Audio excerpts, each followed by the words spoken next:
luwag. Ang luwag pala. Ang bilis. Yung dalawang lane ngayon, 5 lanes na. 5. Ilan ba yung nanganak? Yung po namin. Dalawa po. Dalawa, hindi ba kayo sa barangay sa loob? Doon mo sa loob ng barangay. Dalawang barangay pala. Isa naman dyan, delikado dyan. Lalo kayo nag-uulan, no? Paano kung mawala ng premier pa? Kaya nga kahit ang bahay ko hindi pa tapos, lumipat kami.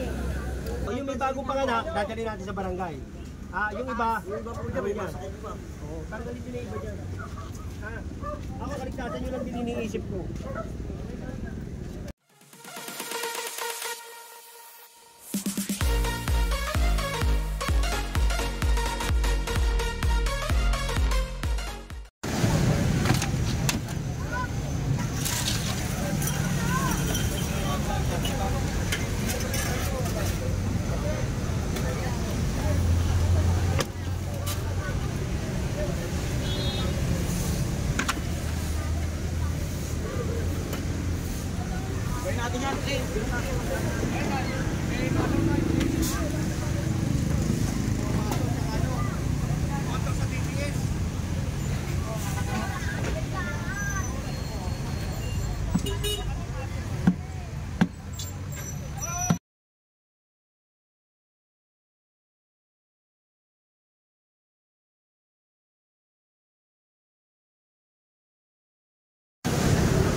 May nakatira dito. Pala sila. Kabila daanan ka, kabila. Dito yun. Pinapagawa ang bahay.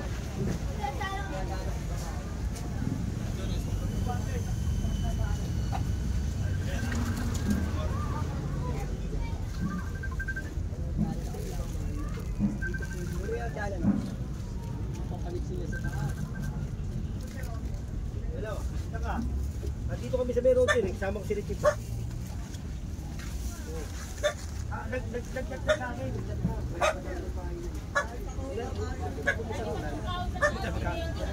Nagchat na sa akin eh. Dapat daw eh.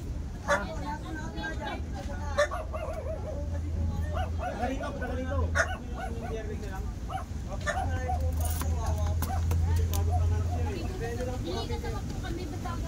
Ilan ba yung nanganak? Dalawa po. Dalawa, hindi ba kayo sa barangay sa loob? Doon mo sa loob ng barangay. Dalawang barangay pala. Isa naman dyan, delikado dyan. Kasi, Kaya nga, mas delikado dyan.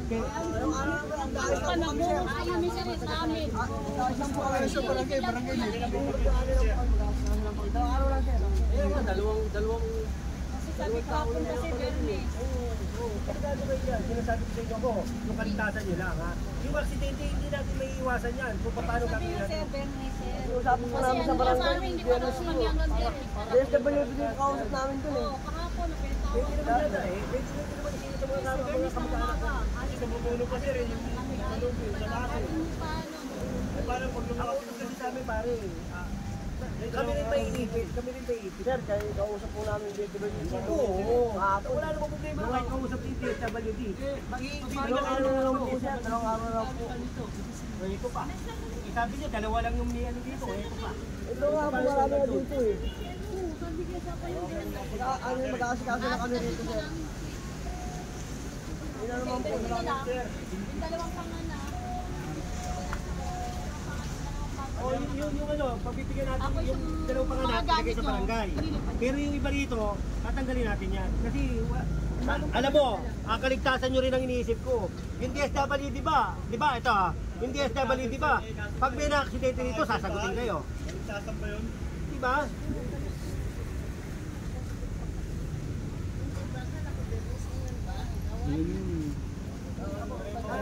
Ako, magkakasama tayo rito. Pare-pare tayo taga rito, kaya ako nakikiusap din sa inyo. Hindi SWD nga, kausap nyo. Eh, problema. Sino ba ikaw ba may bagong panganak doon? O, yung may bagong panganak, dadalhin natin sa barangay. Yung iba po dyan. O, tanggalin din yung iba dyan. Ako, kaligtasan nyo lang din iniisip ko.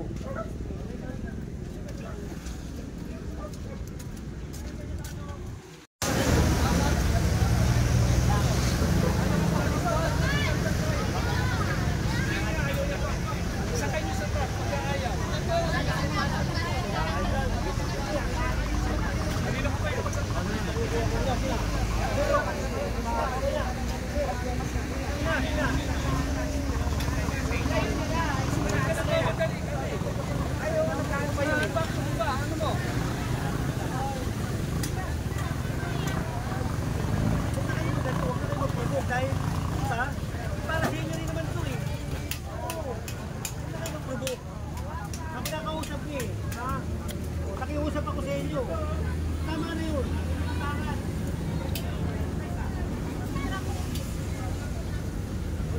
Sige, pasok mo. Kung lahat ang magagamit ko, kung ito. Eh, hindi pa kinabangan.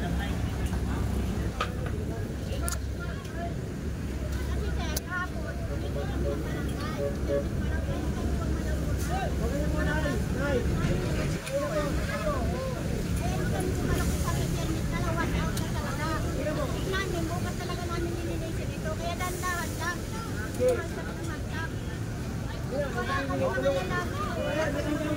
Tutulungan kayo. Walang problema. Marami kami. Tutulungan natin kayo.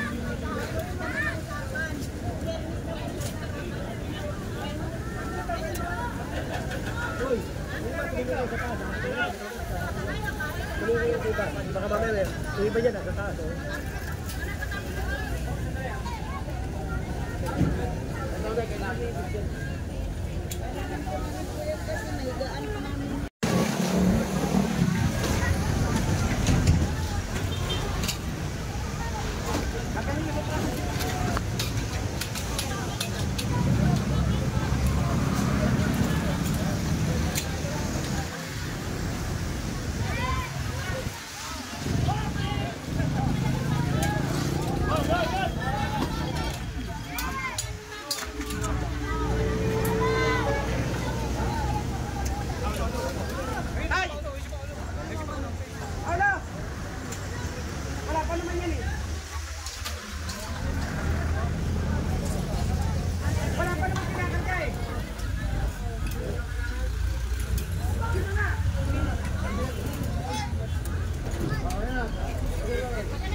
Lalo kayo nag-uulan, no? Paano kung mawala ng premier pa? Kaya nga kahit ang bahay ko hindi pa tapos, lumipat kami.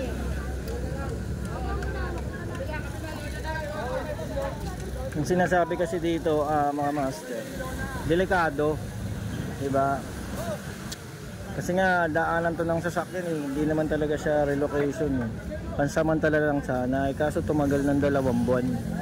Kaya ayaw man nila sa gusto, tatanggalin sila dito. Lahat natanggal na eh, mga 3 tent na malalaki nag-aalisan eh. Ito na lang ang naiiwan. So, yung ibang residente pala, kahit nasunog, kahit di pa tapos yung bahay nilang ginagawa, ayan, lumipat na sila. Tatatakot sila, delikado nga naman daw dito. Kaya may kasama tayong kapulisan dahil nga baka may biglang medyo syempre hindi maiwasan at magagalit talaga. Dahil syempre nakatira pa sila dyan, hindi pa sila ready umalis. Magagalit nga. Pero kaligtasan pa rin ang iniisip agad ng gobyerno para hindi sila mapahamak.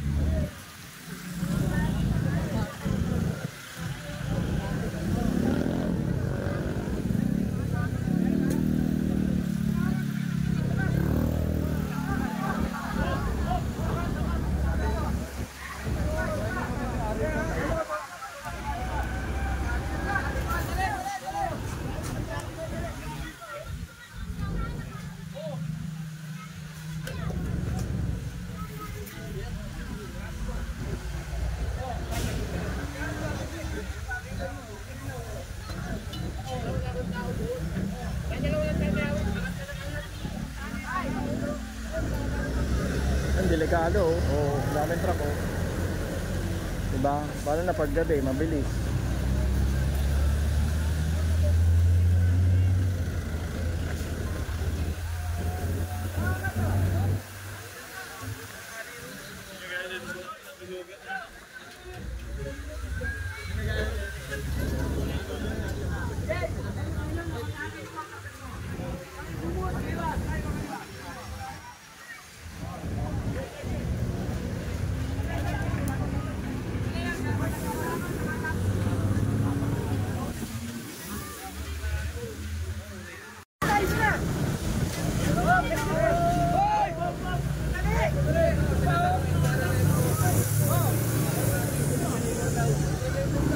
May nagle-labor.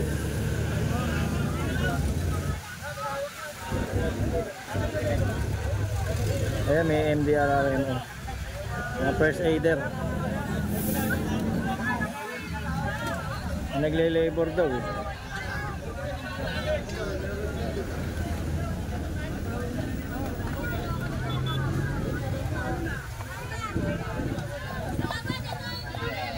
Ano ito, may buntis pala. Ayan, nagle-labor na. Ano pa to? Ang sasakyan ng barangay. Emergency to mga master. Habang nagigibaan, ayan, may nagli-labor. Nandun sa loob. Doon.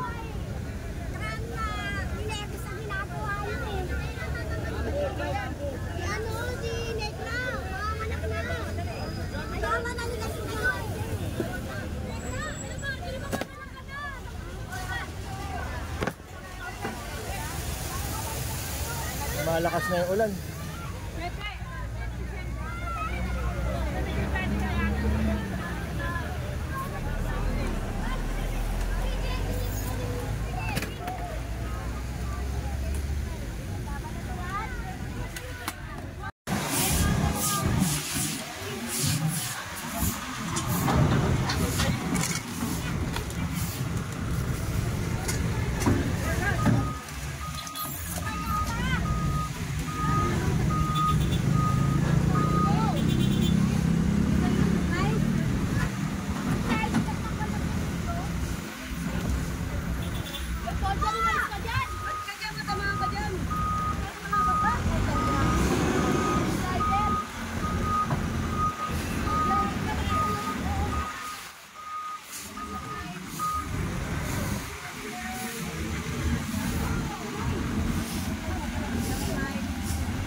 Kahit na ulan, no?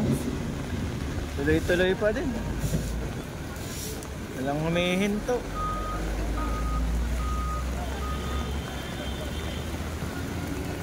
Para talagang maubos na itong mga kalat at mapalawag na itong Road 10, mga master.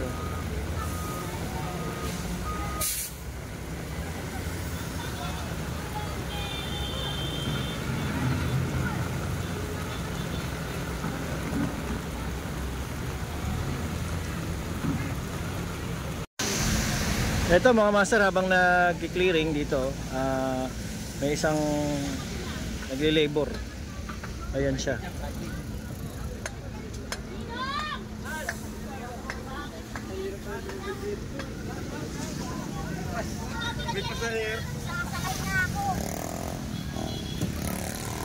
Ay, sinakay na siya sa loob. Doon siya nakatira mga master, doon. Sa dinidemolish sa mga nasunugan, kasagsagan ng ay sa ano po, hospital po, nagli-labor daw po eh, kaya dadali na sa hospital.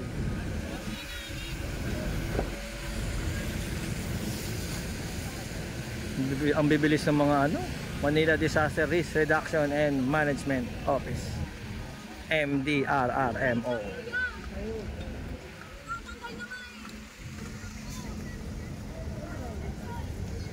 Tigil-tigil yung ulan, ang lakas, biglang hihina.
Ito mga master, naubos na, no? Kanina ang dami nito. Ayan, unti-unti na nawala. Pero ang dami rin nagagalit. Hindi rin maiwasan talaga. Eh, mas maganda na yung safety sila. Bawal kasi talaga sa kalsada. Daanan to yun, ang mga truck ko. Magkano wala ng preno yun, dire-diretso, marami mamamatay. Kaya ba'y nagbabawal sila dito.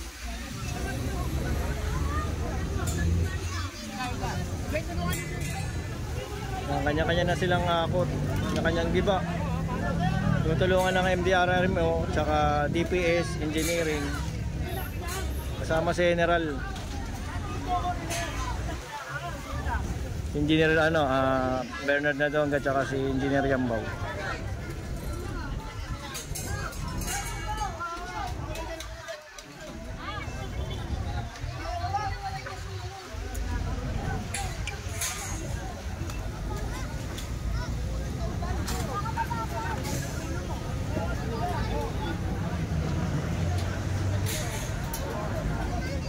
May kama sa loob.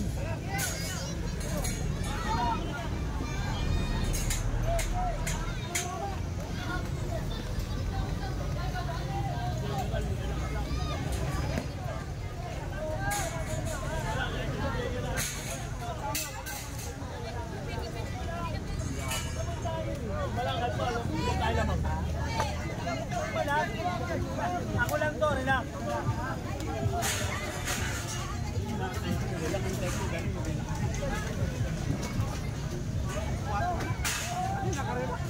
Kanina po eh, di pang buhay.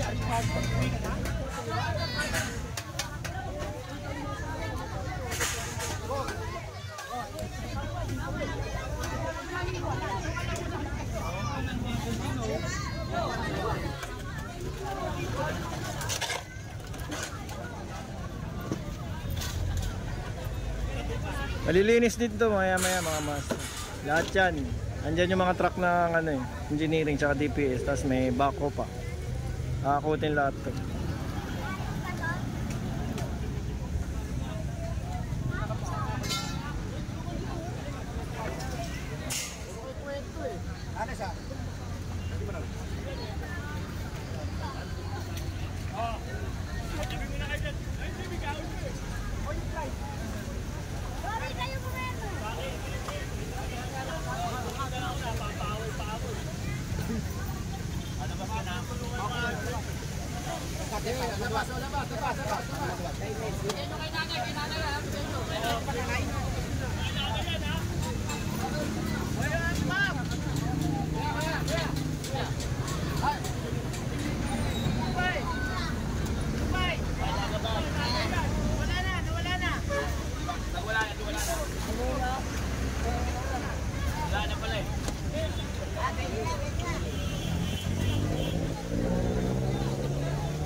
Kung mapako ka naman dyan. Natanggal lahat ah. Pagkakagad dinano ko yan, ubus yan. Kasi ubus yan. Kaya na pa umalis kasi. Doon dumating ko, natarang ko eh. Delikado kasi.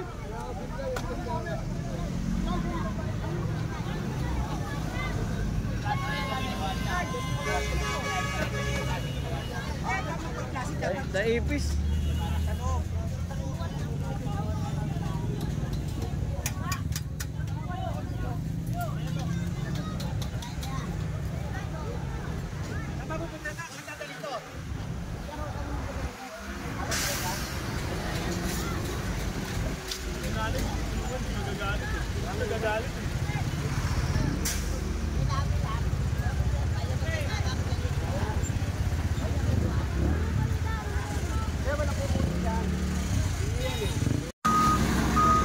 Ayan yung mga natirang kalat dito sa Road 10, yung mga nasunugan.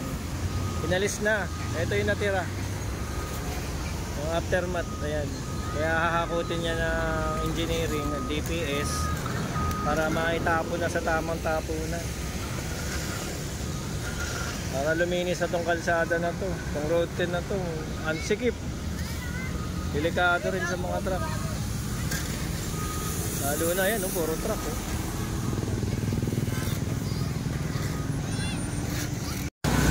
Ayan, nakakutin na itong ano, mga natirang kalat. Gawa ng mga nakatira dito.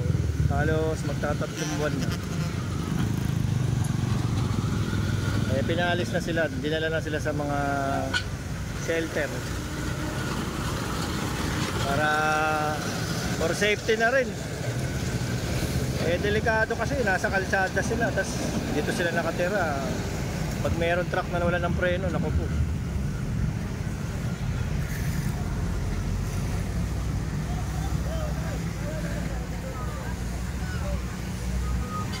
Ito gamit pa to, hindi naman to basura oh. Baka maano ng loader.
Ang luwag pa na.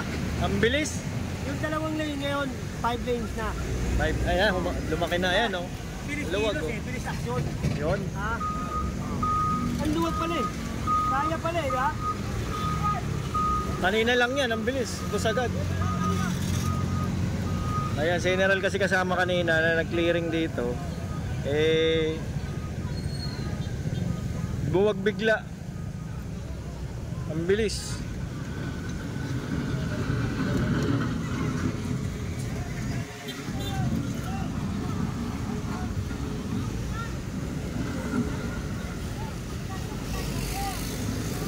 Nagagamit na tong 6 lane na to ng Route 10.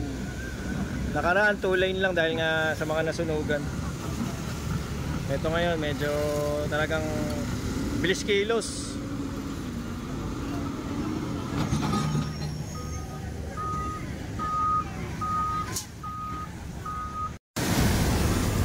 Ayan, pagtapos i-clearing, pina-flashing para yung mga putik, yung mga naiiwan na libag-libag para matanggal.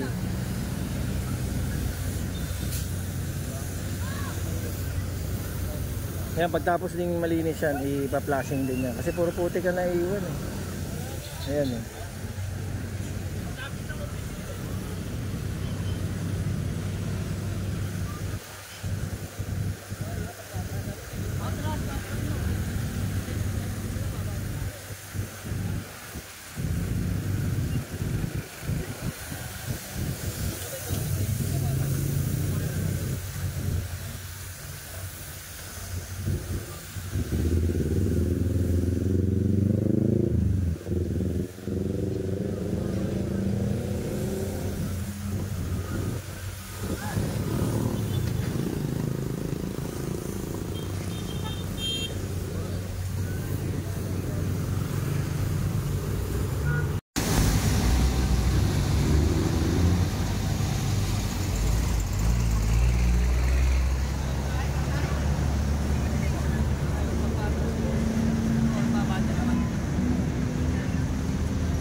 Ayan, may naiwan pang gamit dito mga master.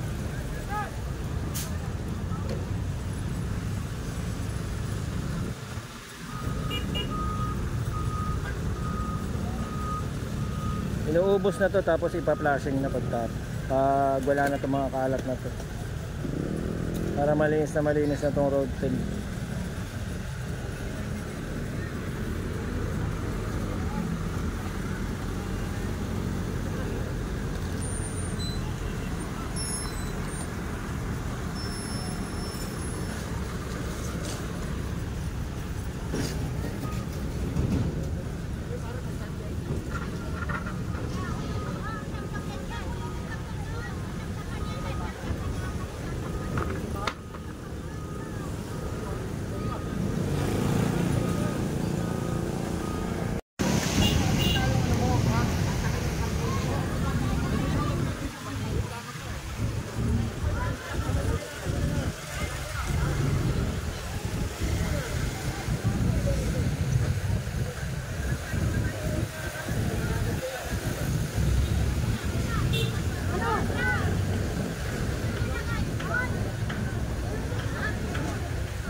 Pinapaalis ng mga e-trike tsaka itong mga sidecar dito. Pagtapos ililinisin, ayan, nagbalikan. Nainis si General tsaka si Engineer Yambaw. Kita nga naman daw naglilinis kasi harang pa. Pinabalik agad oh. Kakalinis lang, magbalikan na agad.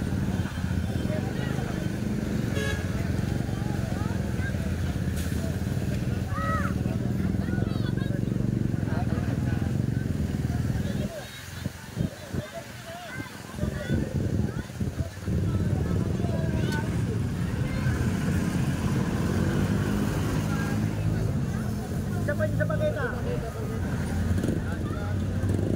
Hindi pa nakakaalis, nandiyan na kaagad kayo. Balikan na agad.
Hindi nga naman kasi malilinis na maayos kung may nakaharang din.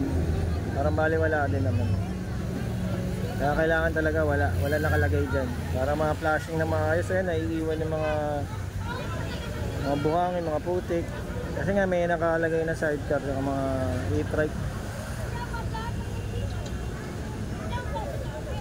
Hindi malilinis na maayos kung may nakaharang ng gano'n.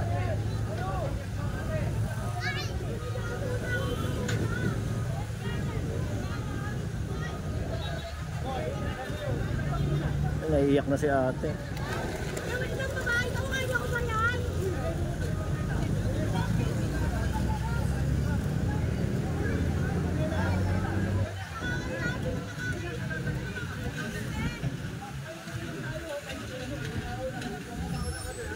Pinapagilit kasi ni General itong mga gamit nila sa bahay para nga mabilis malinis.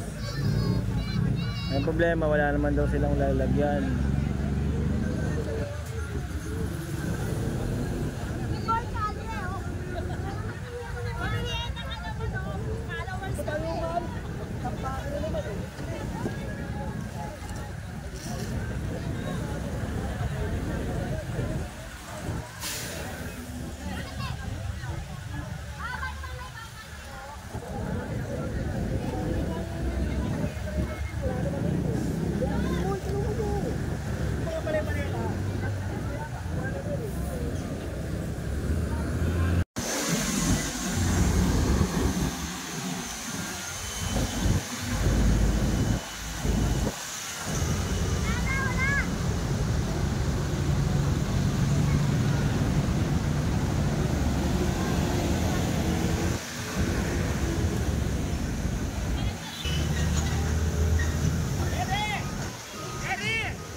Yan ay pang pinali na flashing ng Manila DRRMO. Talagang tanggalan libag dyan.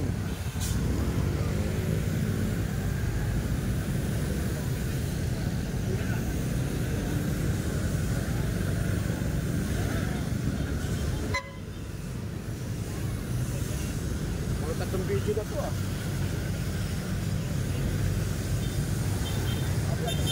Kaya pinatatabi yung kanina mga nasa gitnang mga gamit pa dahil mababasa eh. Paano mapaplasing kung may mga e-trike, may mga kuliglig, bicycle, motor, ayan. Paano mapaplasing, matatanggal yung mga putik.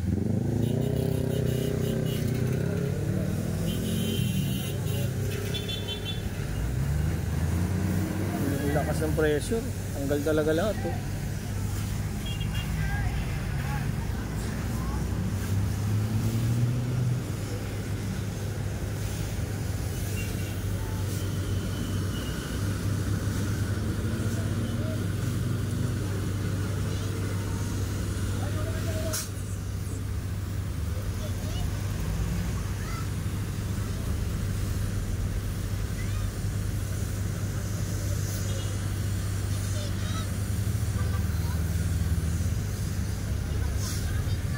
Okay mga master, salamat sa panonood.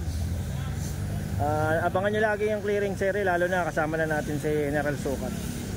Sa araw-araw yan, magki-clearing yan para luminis tong Maynila, mawala yung mga obstruction. God first po. Ingat po tayo lagi. Maraming salamat po sa inyo.